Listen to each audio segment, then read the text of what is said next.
Now we would like to take Dr. Joy Nunieh on Zoom. She will be joining us from Port Harcourt, from Government House Port Harcourt, on Zoom. Dr. Joy Nunieh, she's the immediate past acting managing director of Niger Delta Development Commission. Doctor? Yeah, I can hear you. Oh, thank you very much. Before we proceed, we would like to put you on oath, if you don't mind. Secretariat, please. Oath. Oath. And as I. I, Dr. Joy Nunieh, do solemnly swear. Do solemnly swear. Affirm that the evidence. And I affirm that the evidence that I shall give before this honorable committee. Before this honorable committee. Shall be the truth. Shall be the truth. The whole truth. The whole truth. And nothing but the truth. And nothing but the truth. So help me God. So help me God. Thank you very much. I asked a question. Can you introduce yourself? Yeah, so I just wanted to thank God Almighty, thank the Governor of Rivers State, Nunieh, for coming to save my life yesterday, and of course the good people of Rivers State. My name is Dr. Joy Nunieh.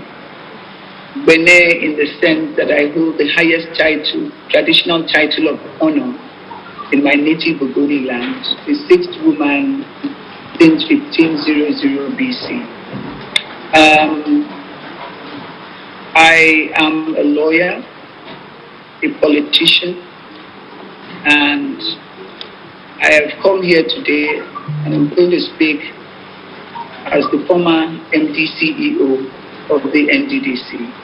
And I believe that's the reason why I'm here today and why you have invited me. Okay. Thank you very much. Can we have your... Unfortunately, most of the documents that I was bringing to you are in Abuja already. I was supposed to just pick them up and come to you, so they will still bring them over to you today. Most of my documents are not here, and of course you saw what happened yesterday. It was all about documents and all of that. I'd like to say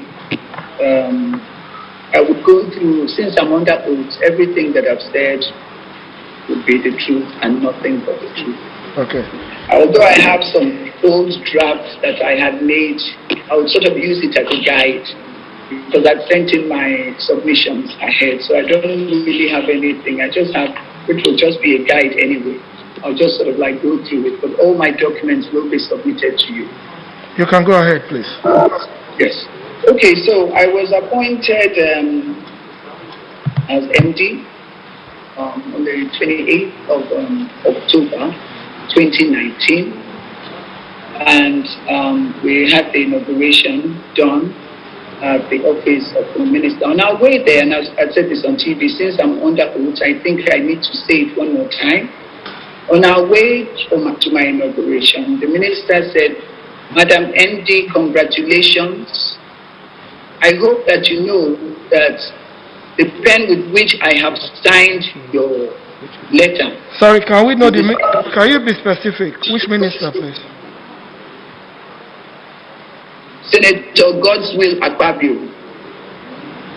Senator Godswill Akpabio.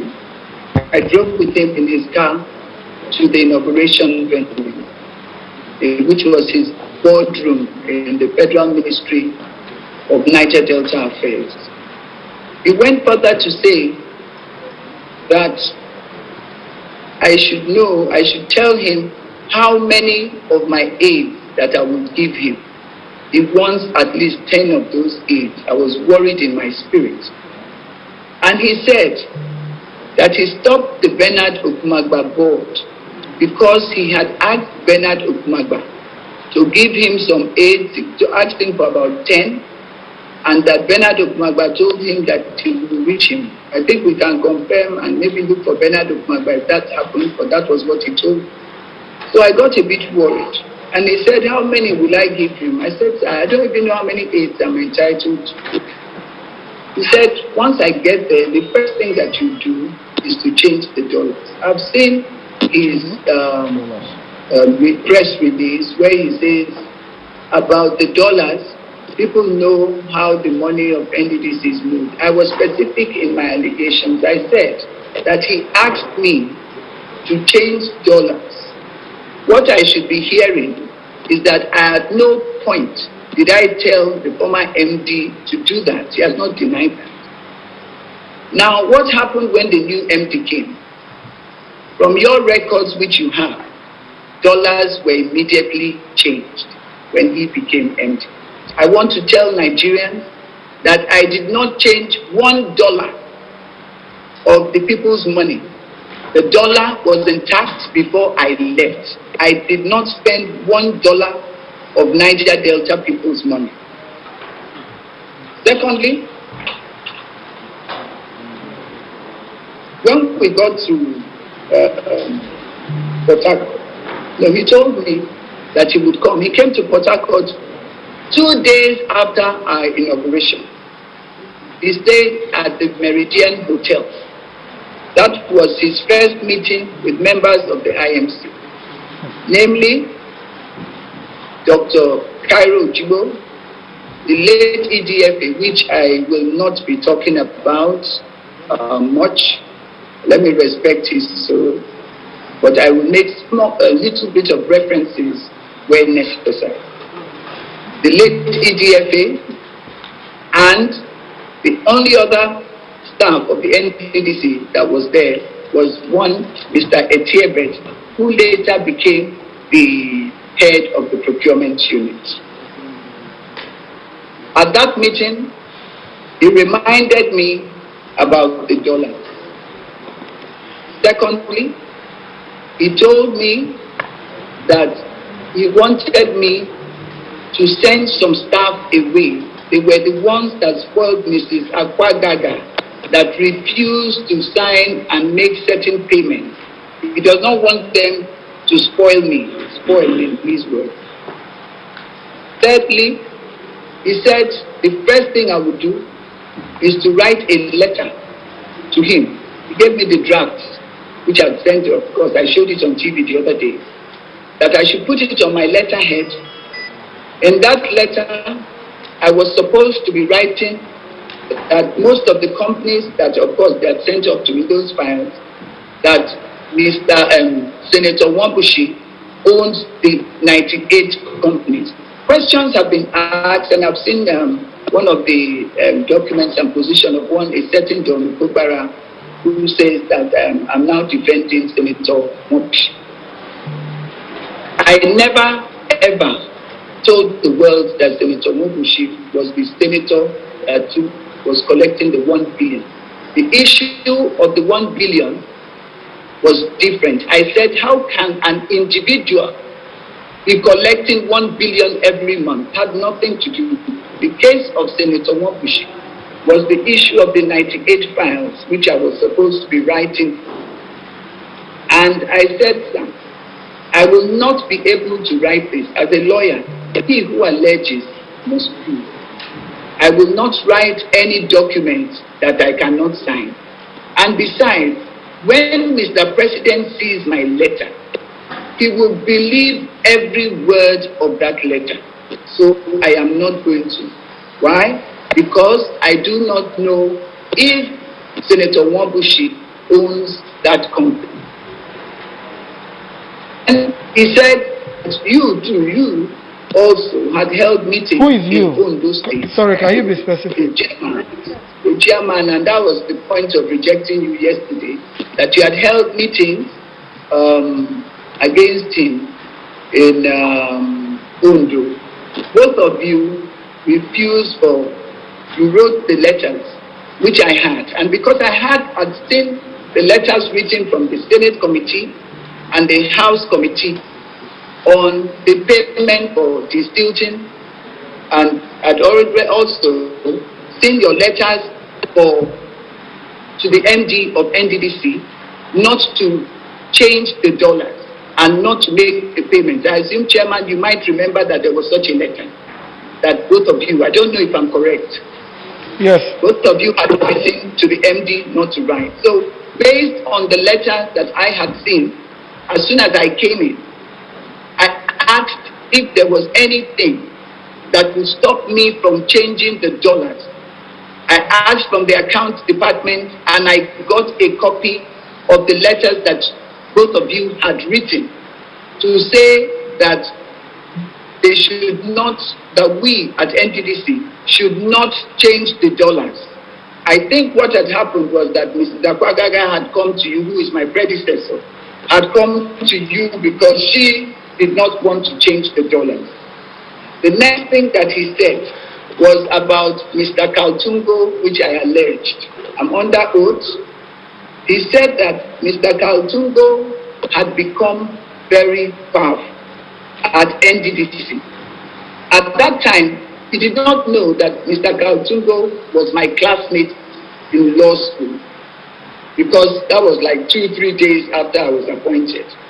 He said, we cannot allow Mr. Kaltungo, a northerner, to head one of the most sensitive positions in NDDC. I told him at that meeting that, sir, I cannot be the one to fight this battle, number one. The only northerner in NDDC, the first thing I would do is to go and remove him. He has not committed any crime. I will not be able to fight it. He said that, is there any northerner, any southerner at the Northeast Development Commission? I said that I'm not going to go into this sort of big battle or going to fight a northerner. And then at that meeting, I then declared that Mr. Kaltungo is my classmate at the Nigerian Law School, and we were called to bar the same day. It will be wicked of me to make him my first victim when there is no report against him. So, sir, I will not be able to do it. He gave me the list of directors that I should change, I should redeploy, and some of them were not just for redeployment, they were for, I should use the forensic audit that we were supposed to be supervising as an excuse to send them on leave and retirement, because he said they could influence it. For example, Mrs. Akwagaga had appealed to me that she wanted to remain in the head office. She was a director who was just acting as an MD. And I had no reason not to leave her. So I appealed to him that the lady seemed nice. Please, let us just leave her instead of sending her again to Benin. Because she told me at the time that she was from Bayelsa State and she's nearly due for retirement. So she doesn't want to go back to her station. He said I should send her to Ondo State. My conscience really bothered me. When I went back to do the redeployment, I sent her back to her station because I did not want the minister to be upset. The other directors, like Linus, who was the Director of Finance and Administration, the DFA, I left Finance and Accounts. I left him, I took him then to budget, brought Mr. Anthem to finance. Now, he was very upset that I did not do the list that he said. On that list, most of them were actually from Akwa Ibom State. I said, sir, I'm a Rivers woman. There's no way that I'll promote all the younger people that are not up to director level. I represent Rivers State.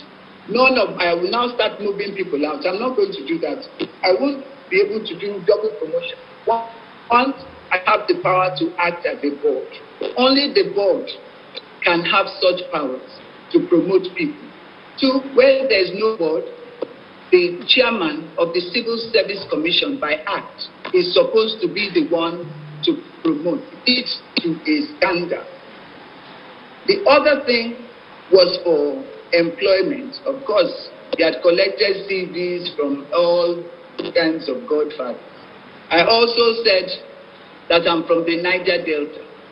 And all of you remember that before I came, there was the issue of employment, where the Federal Character Commission had given NDDC the approval for employment. But that was stopped because of the scandal that was going on. I said, sir, there's no way. I have been an activist in the Niger Delta. I gave up my youth for activism. It's written in books.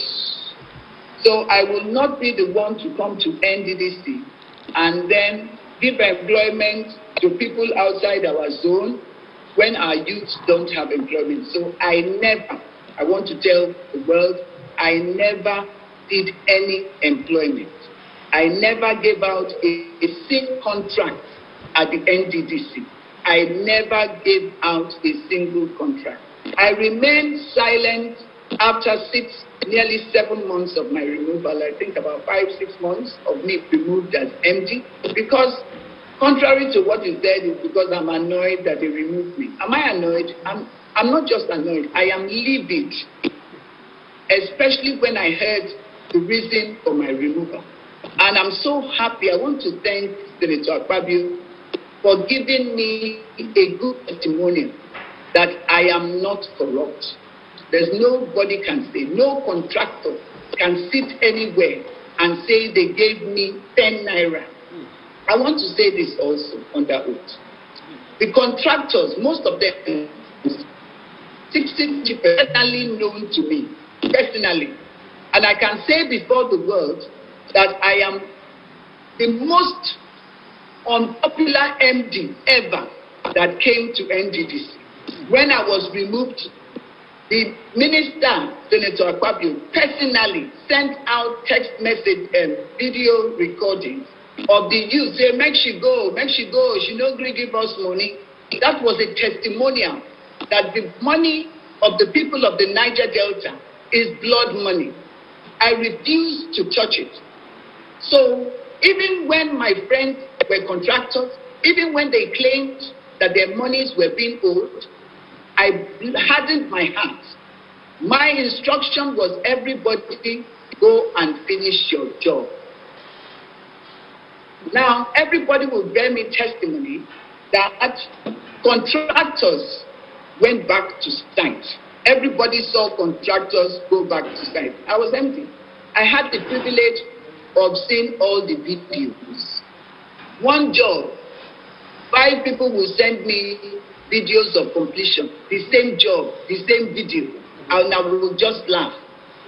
The problem that you're investigating today have 3 major groups that are responsible for the things that have gone on in the NDDC. One group is the management, which is the IMC. Everybody against the IMC.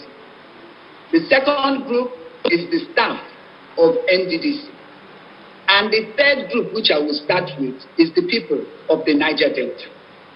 This story that we're all calling embarrassing cannot be complete without saying that the people of the Niger Delta region are responsible for what has happened and the fraud and corruption that has taken place in NDDC. Why do I say that? I'm speaking from personal experience as one who has been in NDDC. As soon as an MD is appointed, people begin to rejoice and celebrate, not because they want you to do the right thing, not because they're interested in the development of the Niger Delta. They believe that it is now their turn to eat out of the national cake. So, what you hear, what did she do for you? What did you do for me? She didn't give me money. You didn't give me contract. They are not interested in anything. All they wanted were like palliatives. That is why, for those who didn't harden their hearts like me, they fell for this palliative matter. They started giving out. But I was strong because I always remember the case of Gani Fawehinmi. Gani Fawehinmi fought for the masses of this country. When he said he wanted to contest an election, they were not there. Okay. So I remember that I needed to stand properly so that I can write my name in gold. Dr. Joy Nunieh. The second class is the staff. Doctor. The staff of NDDC are from the Niger Delta region. The contracts that have been awarded are from their communities. When I was appointed, I went from office to office. I sat in their offices. I told them, you people are responsible for what has gone wrong in this zone. All the staff have in their wards or in their local government projects.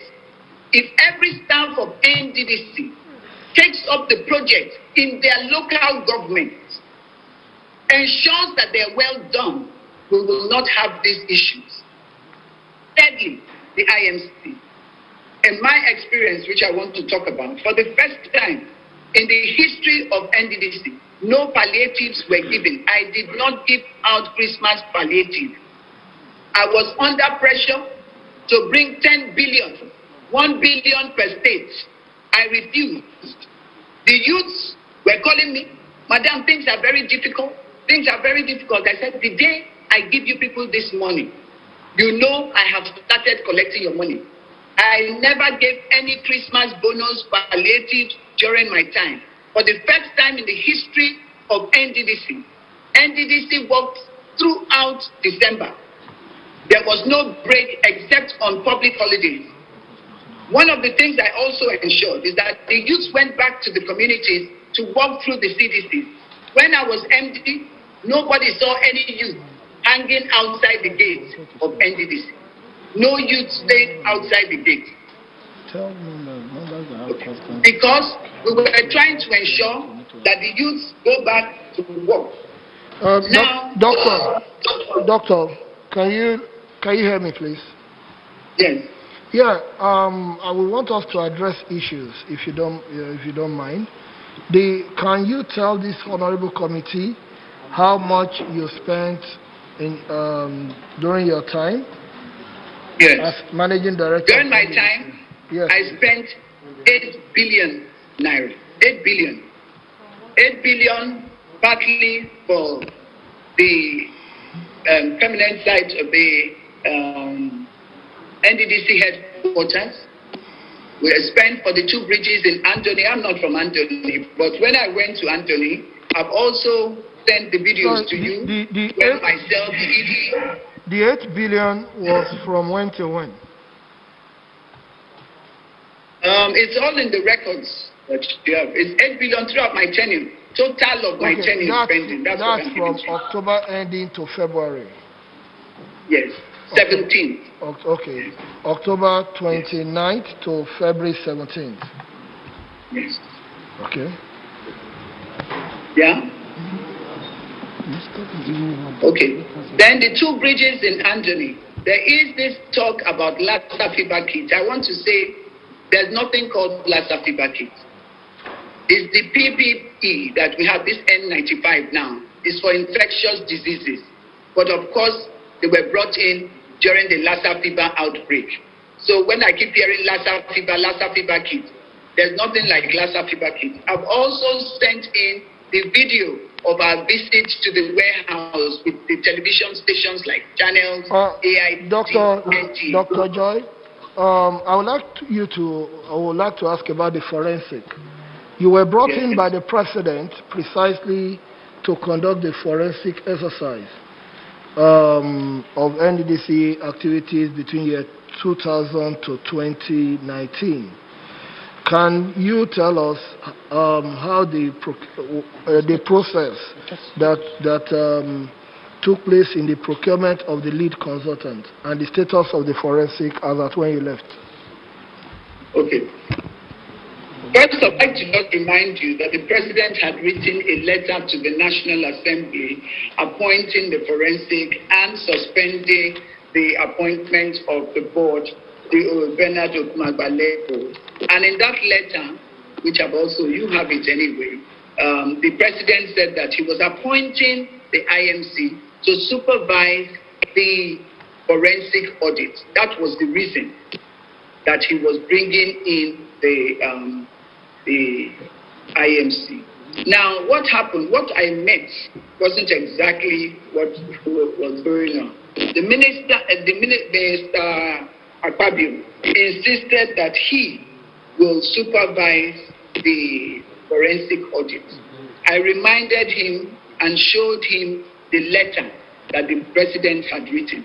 There's no way that we can send the money that is in our budget. Number one, he requested that the president, in his memo to the president, he requested that the money for the funding of the forensic audit be gotten from the service-wide votes. Mr. President, in his wisdom, refused that request and in writing said that it should be from the NDDC appropriation. It should be put in the NDDC budget. Therefore, making NDDC the procuring entity. Now, that, Mr. Chairman, sir, can I continue? Please continue, please. Okay. That made NDDC the procuring entity. And I said that to take the money, send it to the ministry, would be like the Federal Ministry of Health asking a federal medical center that they would like to implement what is in the budget. So I found out very difficult. Now, going to the audit itself, when I was there, I was the one who prepared all the documents for the forensic audit, sent in the applications. What Mr. Akpabio did in his bid to take over, he erroneously made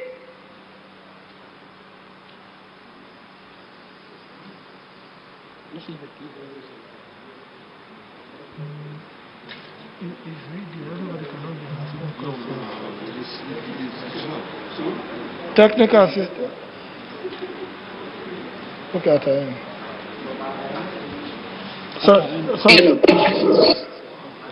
But they did not go on with it because most of the documents that should have gone Dr. Joy did not go on. if you don't mind, we lost you for a few seconds. We got it to the point that you prepared the document for the forensic. Yes. Okay. I prepared the document for the and this is very important, Chairman. If you let me speak through it, you get a better picture.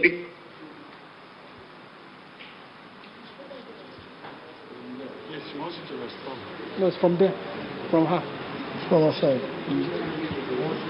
So, sorry, honorable members, because we're on video, that's why I'm asking for questions. That's why I'm asking.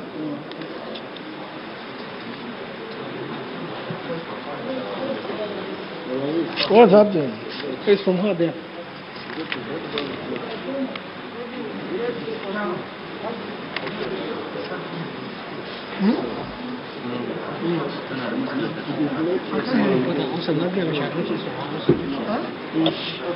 She's back, John. Okay.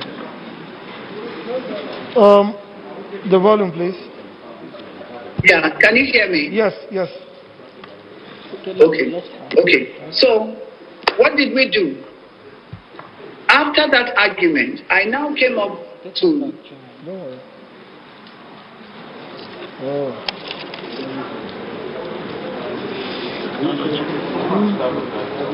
No, it's from her. It's not sabotage.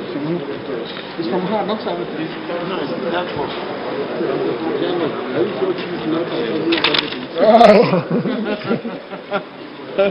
5 years imprisonment without an option of fine. And it says that if I so delegate, I will be responsible to 5 years imprisonment. So I insisted that I will ensure that everything that is done will be in accordance with the Act. The first thing I did there was to go through the procurement. Now, we went there and we...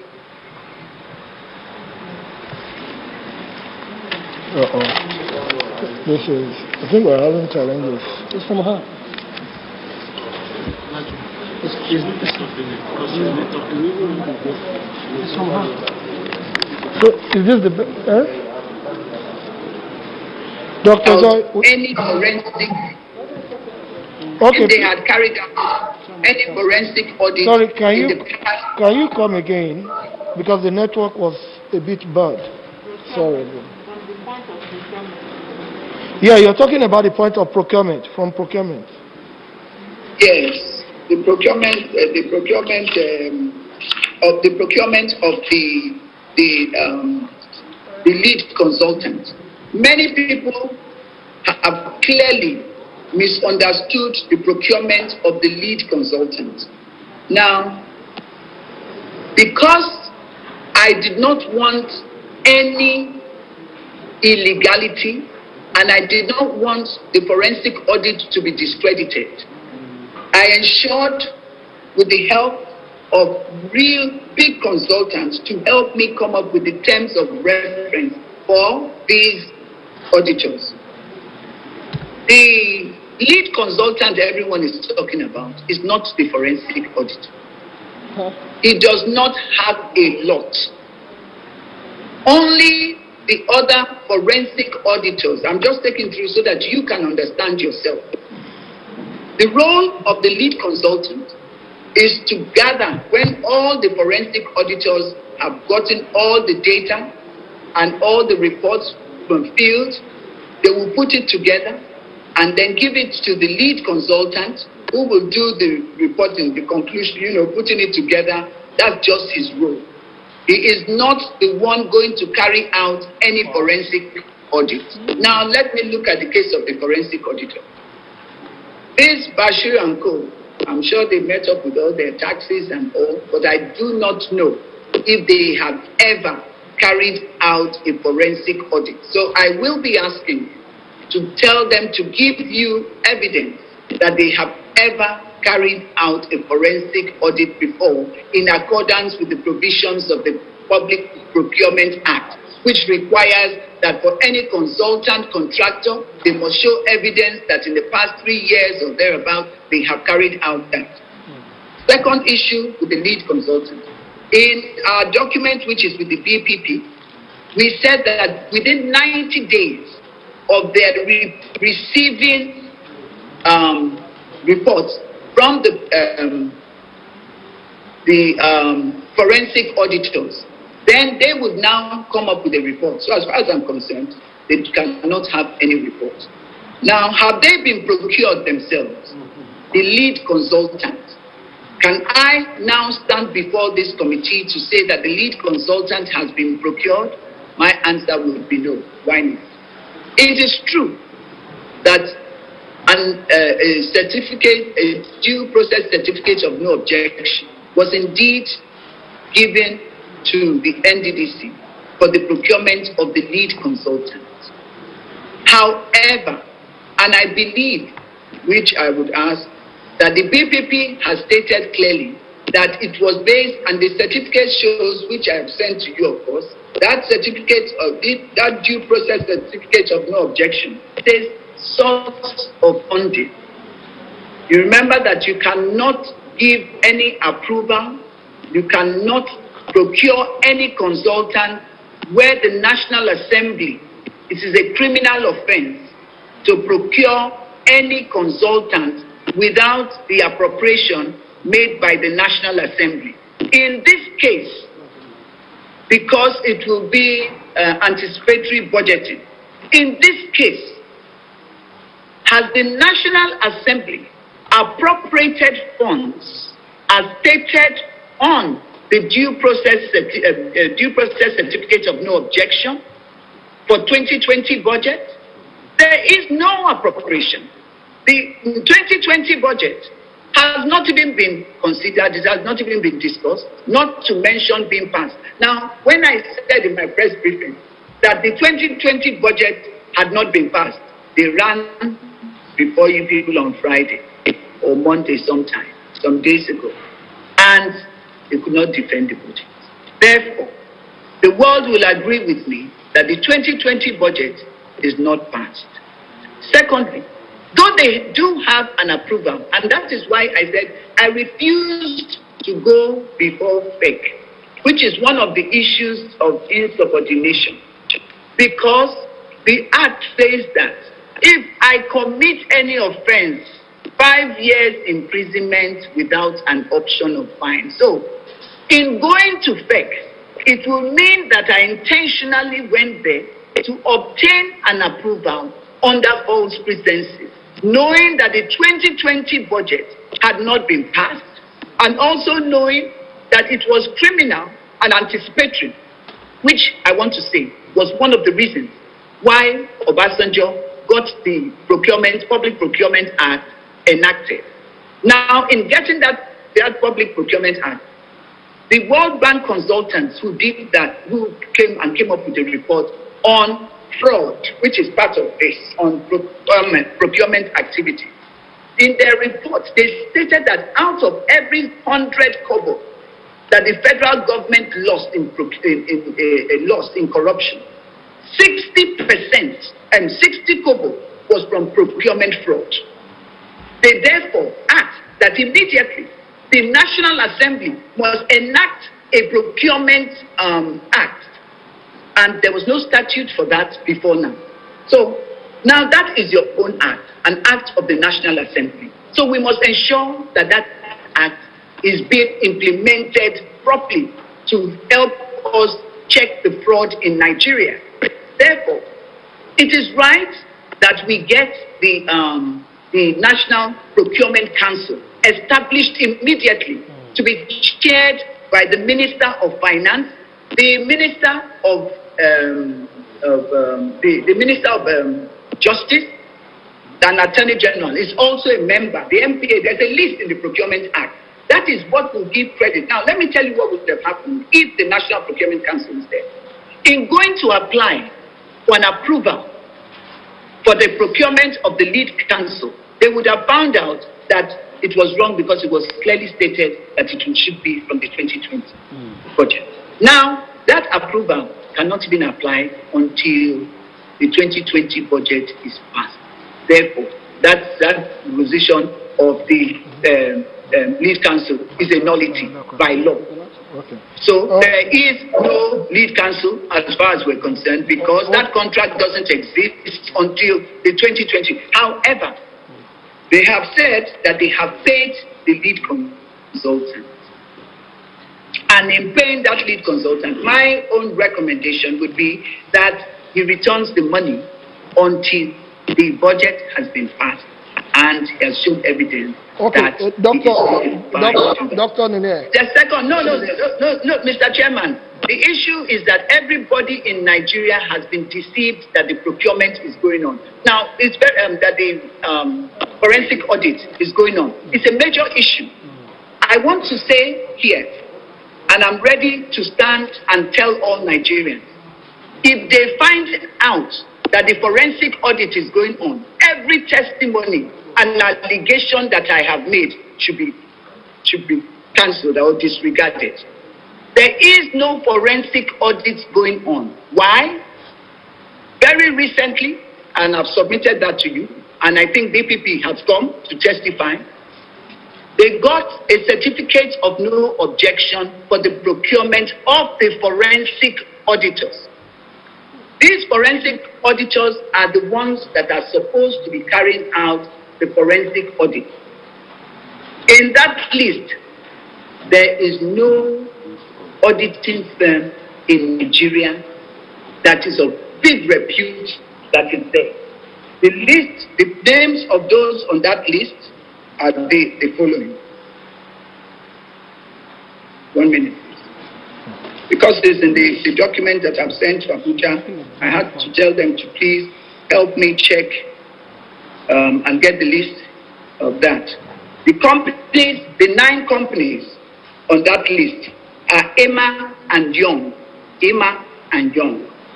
GE Osage and Co, Sonny Okun and Co, Abuchi E.O. Egweji and Co, Alliance Consulting and Digital Solutions, Dada Idris and Co, E-Field Associate Services, 8 Discovery Cycle Professional, 9 BBC Professional. None of our major auditing firms in Nigeria is on that list. Yet we have been told several times that internationally reputable these are on that list. There's none. That is 1. 2, can I say that the forensic auditors have been procured my answer is no. Getting that certificate of no objection, it's highly defective. The certificate itself, I would cancel it right away. In the source of funding, BPP failed, refused, and neglected to state the appropriation where the funding of these forensic auditors will be gotten from. So they did not say which budget. What you see on that certificate of no objection is the amount, the cost.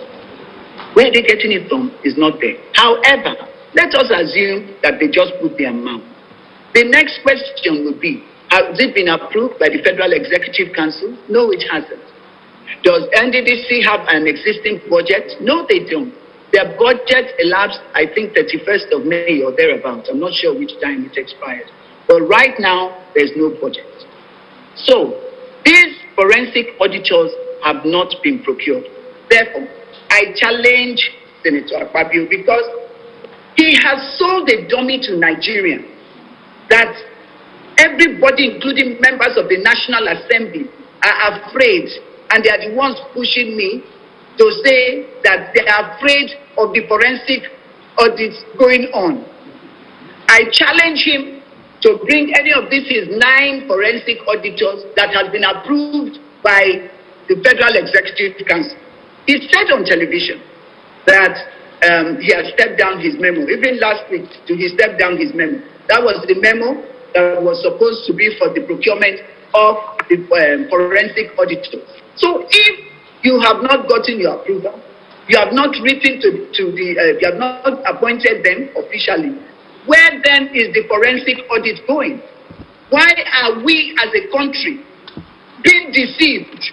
I challenge him to bring one of these Imanko, Okonanko, to come and say that they are indeed carrying out a forensic. And this is the greatest scam in this country. Honorable Nigerians Dr. Joy, believe that the forensic audit is going on. Dr. Joy, from some of the submissions we had, I think the sum. I want to say also that they have not asked for the letter from the Auditor General, which is a requirement, a constitutional requirement, that they must ask the Auditor General for the list of auditors. Did they get these names from the auditors for such a credible forensic audit that is everything for the president? This is a legacy project for Mr. President in his anti-corruption work. Okay, Dr. Joy, may I ask you this question about the forensic? From one of our submissions we had earlier, we learned that the sum of 641 million naira was used by the NDDC for media support for the forensic across the 9 states of the Niger Delta. So, which was paid to ClearPoint Communications Limited. Are you aware of this? I don't know. I don't think that the forensic audits to ClearPoint. I don't know ClearPoint. No. I said media support, contract for media support for the forensic audit. Okay, that wasn't in my time. Okay. No. I don't know anything about ClearPoint. I don't know anybody. Okay. The only thing that I paid for during my time was directly to Vanguard, to This Day and all the national dailies. We paid directly to them, NTA, and all of that. And I want to say, part of the things that against me for insubordination was that I refused to carry out a verification exercise in the 9 states. All Nigerian contractors will bear me witness that the verification exercises took place in the 9 Niger Delta states. I did not need to give anybody 600 and something million naira for anything. The verification exercises took place. Now, the chairman of that, this is important. The chairman, I appointed and inaugurated the project verification committee. In the memo against me, it said that I chose to set up a committee made up of nearly 100 people? Yes, we did.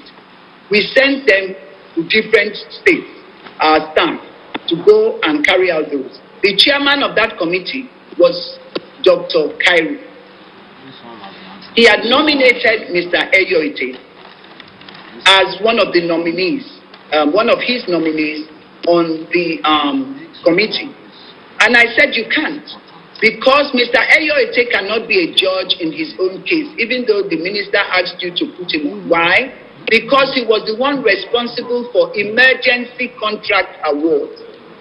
And so we could not send him. There's a letter which I've also sent to you on that was sent to him. This verification exercise, the next day, Dr. Cairo never participated in that exercise. When they came back, they wanted to give a special verification to some contractors who refused. And this is important, sir.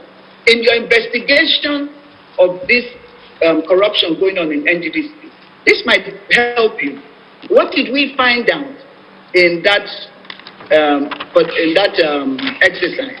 One, contracts were given out to some companies that were not registered. Some companies got registered after they were awarded the contract.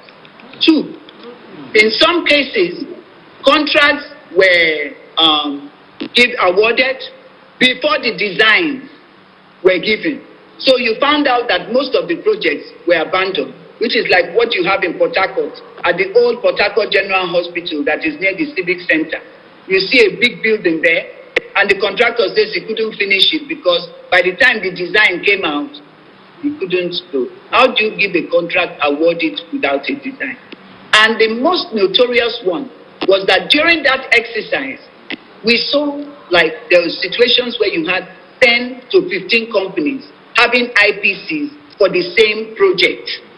So, Road Peter on Street 5, 2 kilometers. There will be 15 companies that have been awarded that same contract. How do you afford that? So those are the issues that we need to look at. Those are the contracts that we look. So when you say these contracts were given, now I want to say something. Files got missing. Files got missing when we started this verification. I had sent out a memo that no files should be taken out of the commission. You'll be glad to hear, sir, that as soon as I sent out that memo, files were taken out by the EDP and the EDF. No, Dr. Joy, please. Yes. The issue of the file you raised now is a key issue.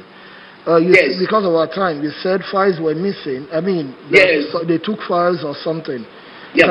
I want to say that if you look at the Nigeria Criminal Code Act, that the government, all those documents, when you steal the government's document, it is a criminal offense. So those files were taken. And at that peace meeting that I've been talking about, I raised the issue of the missing files. And I confronted Mr. Akpabio that you'd collected files, you told the EDF and EDP to take out these files at the weekend. I am assuming that these files are for contracts that when he was governor, when he was senator, and of course the 30 contracts that he was awarded in Distilton and Water Hyacinth when he became the minister. Sorry, who awarded the 30 contracts? You spoke about 30 contracts now. It was Chief Sese who was in charge. It's for Water Hyacinth and Distilton, which is why you, sir, you were part of those that asked for that thing not to be paid. Thank you. So you know about it. Because the document was on my table, and I can tell you, sir, that you saved Mrs. Akwagaga from making payment. What is this Distilton about? Distilton is moving sand inside the water. Does it make sense? If you push the sand, the water will bring it back. Is that what you give a contract for? So he was awarded 30 of those contracts upon. How much was the average cost of a diesel of each of the contracts? I'm under oath. I don't want to say what I'm not sure of. specifically. Okay. Dr. Joy. And those files, Mr. Akpabio admitted that he had called them to return the files. When I came back, I've also sent you the letter that I wrote to the two directors, executive directors, to return those files. It's a criminal offense to have collected those files. And before I go, when I refused to do a lot of things, I have no reason to start looking for blood money, because my last child is in final year law. I've got 4 children. I just wanted to write my name in diamonds. So when I refused to, Senator Akpabio says I have poverty mentality. How can I have poverty mentality? My father is Senator Nunieh. Why would I have poverty mentality? Even on my own, I think I've tried. I refused. He said the only condition for us to work together, if not, he was going to remove me, was if I take the oath, go with him to Uyo to take the oath. It's very important, because if I allege on television, and I don't say this because it is in course of my work. So calling me a criminal, I did this, doesn't mean anything. It is criminal under a Criminal Code Act for you to even suggest or force me to try to take an oath. It's 7 years imprisonment. Me, I'm calling on the police to investigate that. Calling me when I refuse to take that oath, and I need to repeat this under oath. At the meeting in the villa, before Mr. Sadiki Abba, who is the SA domestic to Mr. President, and Alhaji Mekam, is the AO of the villa. Akpabio asked me to take an oath if we wanted to reconcile. Fortunately, I had not told these people about him telling me 3 times before. He was the one that now brought it up. And let me say this. The reason why he has been unable to write on any paper that he never told me to take any oath is because the 2 gentlemen are credible people in society. If it were some people, they would have held a press conference that it never happened. But till today, none of them have ever denied that it didn't happen. Okay, so Dr. Joy. No, sir, the oath issue is criminal, and it's very important. It's very important, sir. We cannot, it's a criminal offense, because if I had taken that oath under the Nigerian Criminal Code Act, it would have been life imprisonment for Senator Akpabio. Now that I didn't take the oath, it is, I think, about 5 or 7 years imprisonment for even telling me to take the oath. If I had taken the oath, I would have gone, I think, about 19 years if I had taken that oath. The only excuse that the Criminal Code Act says is if within 2 months of taking that oath, I swear to an affidavit that I was forced under, I took that oath under duress. So me, I'm calling on the Nigerian police to please investigate and charge Senator Akpabio in accordance with the provisions of the Criminal Code Act. 1, for stealing the files of the NDDC for the businesses that and contracts that he has not executed. 2, for telling me to take that oath. 3, I have and I've submitted to you the text message that he sent to me from his mobile phone, saying that I'm Ogoni and that my people have not allowed them to take oil. And he said, one Mr. Etu, who he wanted me to appoint and I refused to be my SAU, sent it to him, and he said in his words, he who lives by the gun shall die by the gun. Now, in the Nigerian Criminal Code Act, it says any threat on a traditional chief. I am a traditional chief. I hold the highest title of honor in my native Ogoni land, Benin. It says any threat on me and my people, life imprisonment. I want the Nigerian police to also take this up for threatening me. I've also submitted to you, and I'm hoping that today I will send in my own petition to the Nigerian police force. Okay, Dr. Joy. Dr. Joy, can you, some few questions, please. Can you confirm to Nigerians, can you confirm to this honorable committee that in your tenure, you spent only 8 billion naira, as you said? Because from the Central Bank of Nigeria statement and the statement from the Accountant General of the Federation, what we have as expenditure till date from your time as IMC is 81.5 billion. So are you saying of this 81.5 billion naira, 8 billion was what you spent? Yes. 8 billion on the 2 bridges, on the medical equipment, which I handed directly over to the governors. I did not pay for the drips and all of those ones that had expired. In fact, the governor of Edo State nearly rejected some of the medical equipment. And I want to say this, and it's very, very important. I submitted that to you.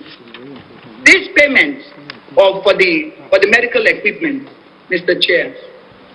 Go on, please. Please go ahead. The payment for the medicals, Senator Akpabio, and I've sent you that, and we have at the commission minutes of management meeting. He had asked that I use those equipment that I installed. Cairo says that I did it, none of them knew. I was not responsible for the warehouses. The warehouses are under the EDFA, which is admin. Now, Senator Akpabio says, go and get a contract. Get a contract, 5 billion, 5 billion. I said, sir, I cannot do that contract. We have those things in store.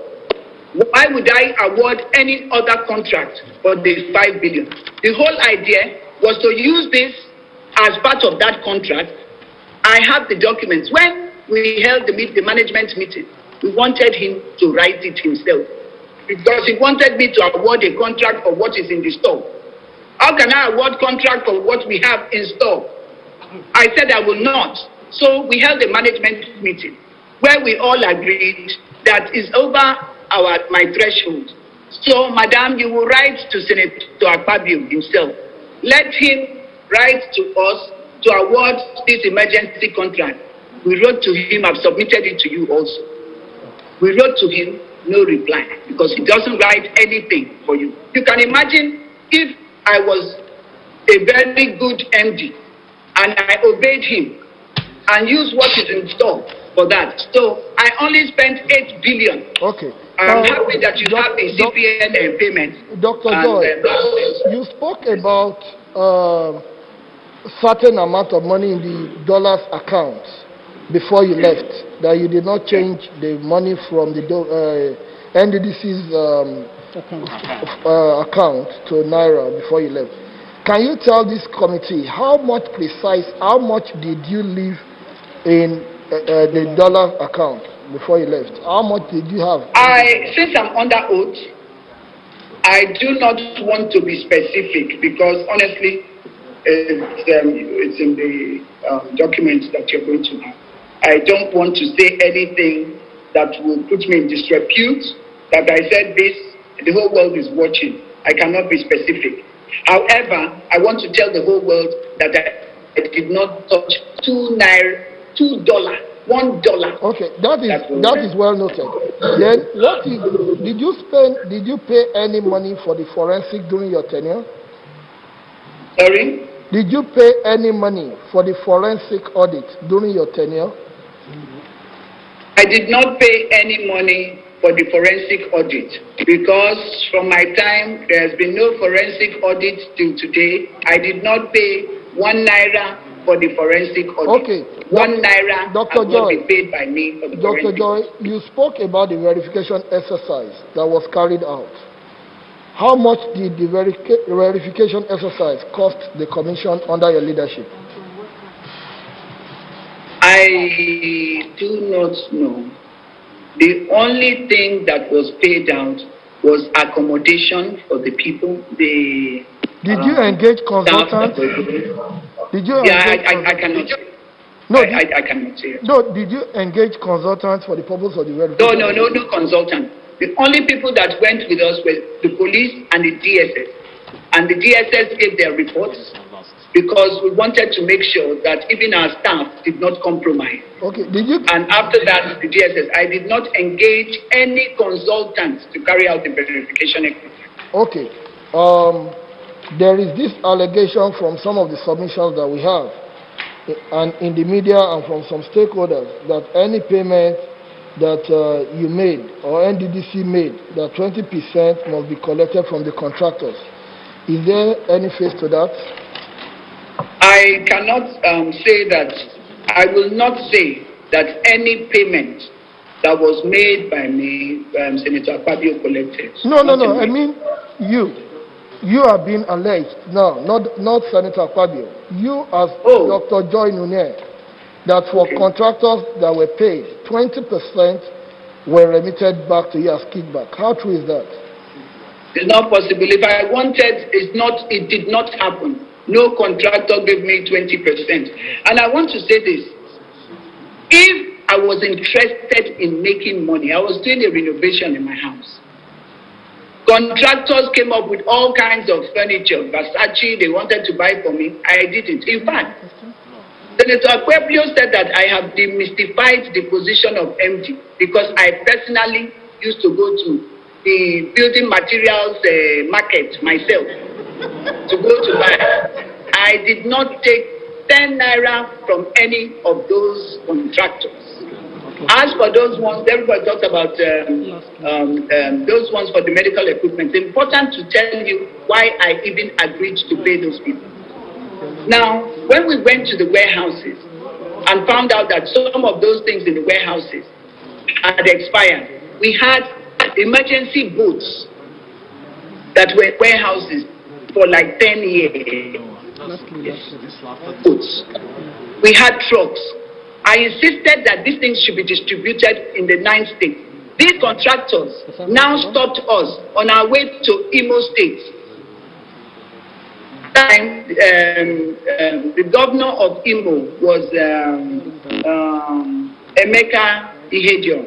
They stopped us that morning from distributing. We are giving the one for Rivers State, we are giving the one for Abia. When we were going in there, these contractors, I only know one of the contractors. I only know only one of those contractors. All other contracts that were paid, I've never seen them in my life. Dr. Joy, that is well noted. Finally, Dr. Joy, as a former acting managing director of NDDC and a testifier before this committee, what are your recommendations to this committee for the way forward of NDDC? Well, firstly, I would like to see the forensic audit really take place.